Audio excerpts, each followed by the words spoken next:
Inaasahan bago matapos ang linggong ito ay makapagproklama na ang Commission on Elections at tumatayong National Board of Canvassers sa mga nanalong senador sa nakalipas pong midterm election.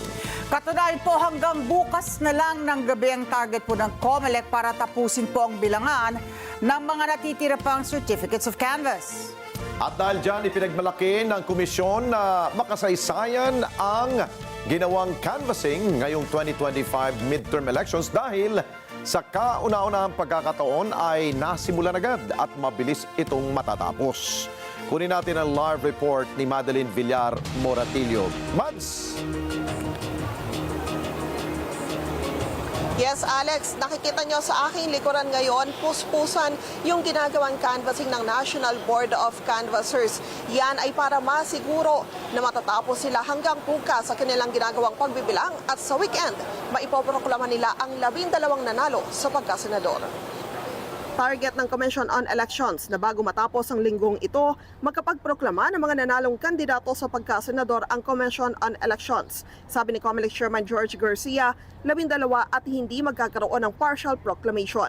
Sana nga matapos natin yung lahat ng natitira ng mga ikakanvas hanggang bukas man lang ng gabi so that yung ating pong intensyon na makapagproklama tayo kahit man lang Sunday o kahit man lang Saturday, kung mas maaga, the earliest is Saturday, the latest is Sunday, ng lahat ng mga kandidato for senators para hindi na po yung partial proclamation. Hopefully makapag-proclaim na tayo ng buo na. Kahapon unang araw ng canvassing, nasa 58 certificate of canvass ang nabilang ng National Board of Canvasser. Ngayong araw naman, 100 COC ang target matapos i-canvass. Sabi ng COMELEC, makasaysayan ito kumpara sa mga nakaraang automated elections. Yung po mga nakakaraan, 2 linggo yung canvassing. Sobra pong 2 linggo talaga yon. Minsan nga po yung nakakanvas kahit second day na ganito, minsan 3 lang. Tapos mamaya 3 na naman. Tapos sa mga susunod na araw, ganon, ang bubuhos yung mga pang-4, pang-5 araw. Ngayon po, kung nakita nyo, kahapon 58, first time. Kahit i-research nyo sa kasaysayan, sa unang araw pa lang ng canvassing 58. Ngayong araw na to, sana nga 100 na makanvas natin. So 158 agad yun. So pag lalong nag-100 po tayo na COC ngayon, yun po talaga historic po yun. At sana nga magiging standard na natin sa susunod. Pero ang gusto natin, wala pa rin pong kapalit ang integridad kaysa bilis. Mabilis nga pero hindi naman po pinagkakatiwalaan. Kinakailangan mabilis pero pinagkakatiwalaan. Para naman sa party list, target ng COMELEC na maiproklama ang mga nanalo isang araw pagkatapos ng sa senador. Sa monitoring dito sa NBOC na kumpleto na ang transmission ng COC ng 9 na rehiyon at local absentee voting. Habang partially transmitted naman ang mga COC mula Region 9, National Capital Region at Overseas Absentee Voting. Sa Bangsamoro Autonomous Region in Muslim Mindanao, pumapasok na rin ang mga COC. Sabi ni Attorney General Claudianco, tagapagsalita ng COMELEC, may ilang lugar kasi ang nahuli ang pagtatapos ng halalan sa BARM gaya sa Datu Udin, Sinsuat at mga presinto na nagkaroon ng reprinting ng balota. Nagpinagpatuloy yung botohan, karamihan po sa kanila ay nakatapos sa kahapon tulad ng Datu Udin, Sinsuat. So it's just a matter po na transmitting, napadala na rin yung ER, i-include sa canvas po ng Maguindanao del Norte nang sa gayon makapag-proceed na po pati yung kanilang municipal board. Kanina po na nakita natin dun sa bar, may mga nakatransmit naman din po at nakapag-proclaim na katulad ng Maguindanao del Sur kung saan po sila ay nag-lower ng threshold. Bakit? Dahil yung boto po na merong isang na hinihintay na presinto doon po sa General Pendatun, GSK, sa Lipada kay Pendatun, hinihintay na lang po makatransmit yung isang presinto. Pero dahil kinaya ng system na i-lower yung threshold dahil hindi makaka-apekto, nakapag-proclaim at nakapag-proceed po yung ating Maguindanao del Sur.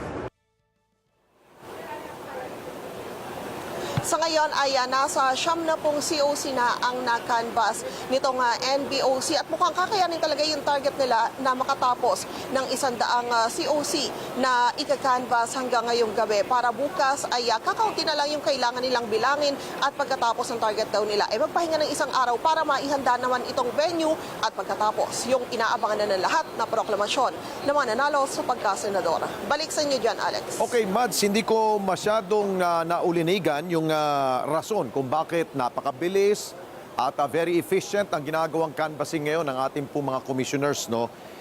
Inaamin ba nila na may sinasabi ba si Chairman na mulat sa poll na nagpalit tayo ng mga makina gumanda ang takbo ng eleksyon ngayon?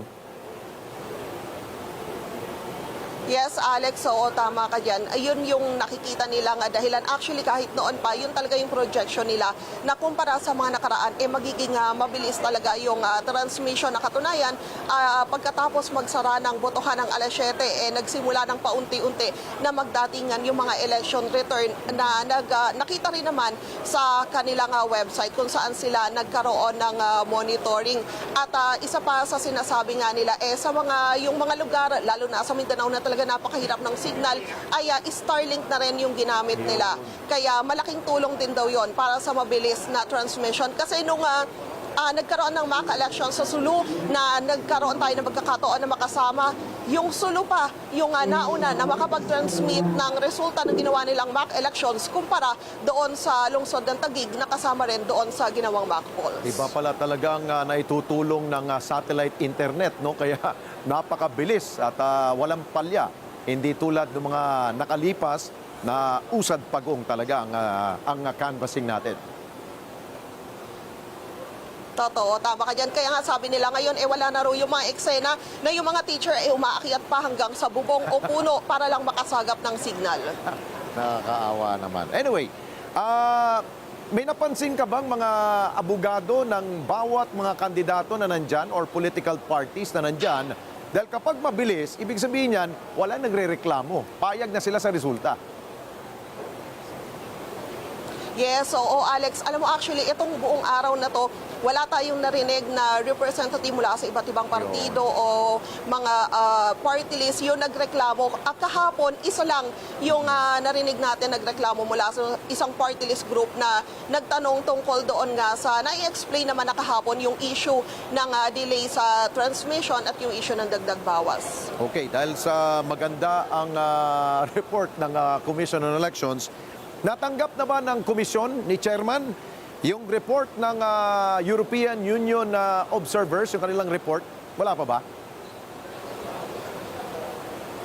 Na-monitor nila yung ginawa daw na press con ng EU kanina at kanina nga sa isang pulong balitaan din ay dininay ni Attorney John Rex Laudiangco yung sinasabi na nagkaroon umano yung mga pulis daw ay hinarang yung ilang EU observers dahil sa meron daw order para harangin sila at wag payagan na makapasok sa voting center. Ang sabi ng COMELEC, wala raw itong katotohanan. Ayun. So, wala naman silang iba pang ni-report na mukhang hindi naman nila tatalakayin yung usapin ng credibility ng eleksyon natin dahil para sa kanila, wala silang poder doon para sabihin. Oo, tama. O mukhang ang napansin nila yung issue ng vote buying na isa din naman sa mga talagang tinututukan ng gobyerno ngayon.